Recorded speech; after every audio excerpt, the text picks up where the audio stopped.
Today marks Donald's 100th year in office. Sorry, day. It's the 100th day of the Trump regime. Uh, wouldn't you know? Fox is already throwing a party over his major accomplishments. And just in case you couldn't tell, the word major is in quotes. Last night on Sean Hannity's show on the Propaganda Network, he proudly listed the Trump regime's biggest achievements so far. I hope you're sitting down because I had lost track as well. There's just so much. Declassified the JFK files, ended, this is my favorite, ended federal support for paper straws, those evil little buggers, and he ended production of the penny. I honestly could not be more proud of my uncle. But honestly, I think Donald and the Nazi party, his Nazi party, are being way too modest.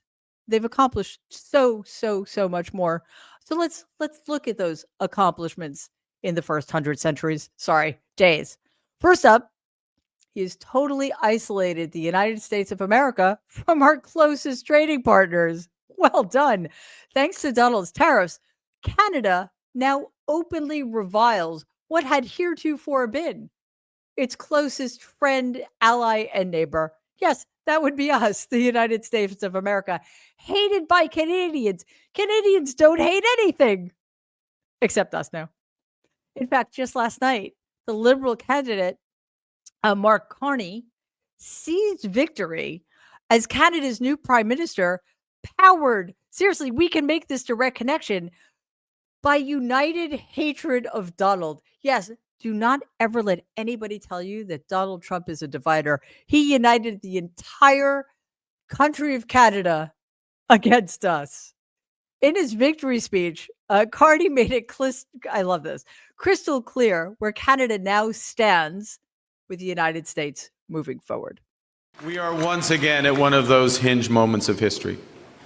Our old relationship with the United States, a relationship based on steadily increasing integration, is over. The system of open global trade anchored by the United States, a system that Canada has relied on since the Second World War, a system that, while not perfect, has helped deliver prosperity for a country for decades, is over. We have to look out for ourselves, and above all, we have to take care of each other. It will be to discuss the future economic and security relationship between two sovereign nations. And it will be with our full knowledge that we have many other options than the United States to build prosperity for all Canadians. Now, wouldn't it be cool if we had a leader who was looking out for us and our interests and who urged us to take care of each other? But no, that is not the way the United States of America is going. Canadians actually see Donald for the bully he is. And here's a Canadian voter who put it absolutely perfectly. I think who I voted for would be the best to take care of Trump.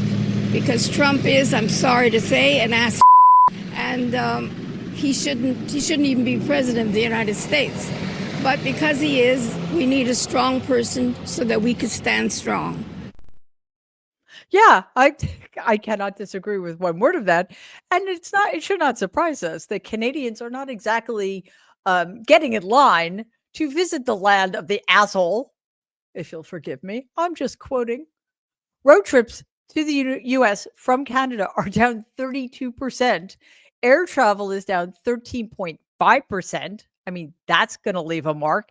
And experts estimate that this collapse could cost the United States economy over $6 billion and threaten 140,000 hospitality jobs. See? Accomplishments everywhere. It is not just Canada, of course, thanks to Donald's absurd and, quite frankly, insane tariffs on China. China's prepared to ice the United States out from trade completely. And whether or not China and the United States were allies. We were trading partners. We had massive trade deals together. However, at a BRICS summit, China's top diplomat called Donald a bully, vowed not to kneel to U.S. tariffs, and Beijing even put out a government video declaring, quote, China won't kneel down, unquote. Meanwhile, Donald is threatening export bans, but China's digging in. And China can afford to, by the way, and warning that tariffs could cost up to 15.8 million jobs worldwide. Again, Donald, another massive accomplishment. Well done. Well done. So China's cutting rates, propping up exporters, and rallying other world trade partners in order to block out the United States as well. And I've been saying this for a while. That is the only strategy here. If you're a country that cares about your economy and your citizens, the only strategy here is to ice out, isolate, box in, whatever, however you want to put it, the United States of America, and form a new alliance that excludes us, because we're not just part of the problem, we are the problem.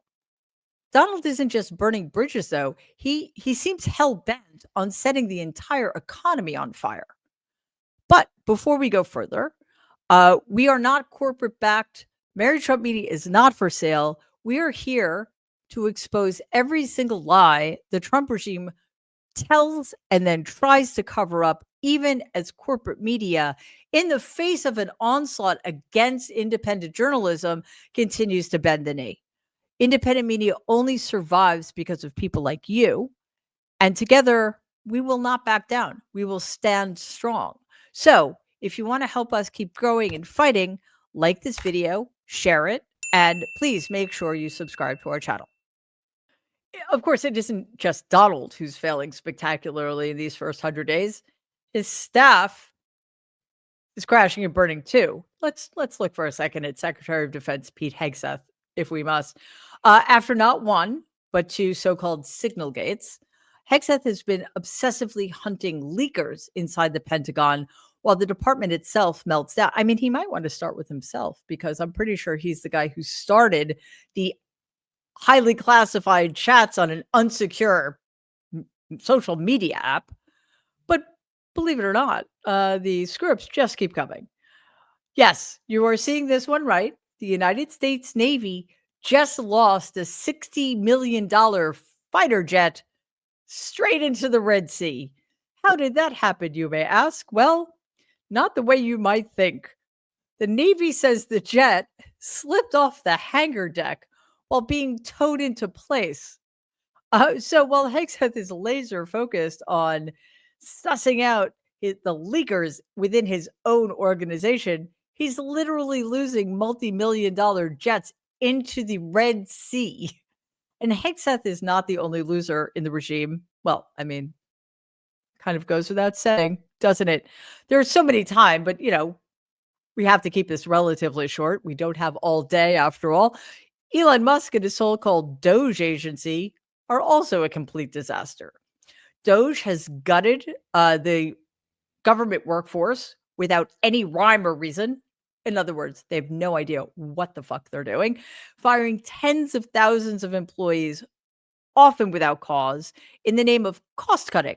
But so far, the savings that Musk promised, they're nowhere to be found, except perhaps in his little mind.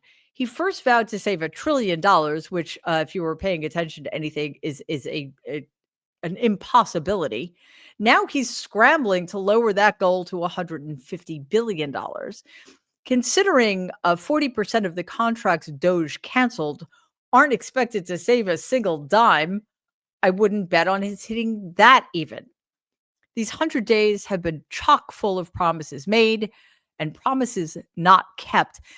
And I'm just going to speculate, and it's because they weren't promises, they were lies. So let's dive into a few of them, shall we? Let's start with this one. Said very boldly, you could end this Ukrainian-Russia war in 24 hours. Before I even arrive at the Oval Office, shortly after I win the presidency, I will have the horrible war between Russia and Ukraine settled. I'll get it settled very fast. If I'm president, I will have that war settled in 1 day, 24 hours. That is a war that's dying to be settled. I will get it settled before I even become president. If I win, when I'm president-elect. Before I even arrive at the Oval Office, I will have the disastrous war between Russia and Ukraine settled. I will get the problem solved, and I will get it solved in rapid order, and it will take me no longer than 1 day. 1 day, 1 day, 1 day. If you've been paying attention, you know that Donald has been swearing he would end the war in Ukraine on day 1 for years now. And by the way, we're 100 days into the Trump regime, and we're 170 days out from the election. So shocking. It didn't happen. And then there are all the lies he told and continues to tell about the economy. During his campaign, Donald hammered President Joe Biden relentlessly because inflation was high. And he promised to boost economic growth. 100 days into the Trump regime, the second term, those promises, smoke and mirrors. The S&P 500 has dropped 7.9% since Donald was sworn in. That is absolutely brutal. For comparison, the S&P usually rises by 2.1% in a president's first 100 days, and that's according to CFRA data. And about those prices Donald swore would instantly fall, gas prices have risen by 5 cents over the last month. Eggs, remember the expensiveness of eggs was basically what lost the presidency for Kamala Harris? Up 5.9% since Donald got into office. He didn't fix the economy. He's driven it straight into a ditch with his policies, his intentionally chosen policies. This is all down to him. So yeah, Donald's 100th day is not a milestone of accomplishment. It is a monument to his incompetence, his stupidity, his idiocy, his ignorance, his greed. Yes, I could go on all day, but it's not going to be his 100th day for much longer. So I just wanted to say, Donald, happy 100th. And you may have a problem processing this and taking this in, but we all know all you have to show for this 100 days of a complete debacle or chaos, economic freefall, and this is my favorite part, a humiliation so gargantuan and all-encompassing that every single person on the planet knows what a total fucking loser you are. Good job. Please take a second and like and share this video. Be awesome if you could subscribe to the channel. If you're listening to us in podcast form, please follow us and give the show a 5-star rating because it really does help other people find our content. Thanks.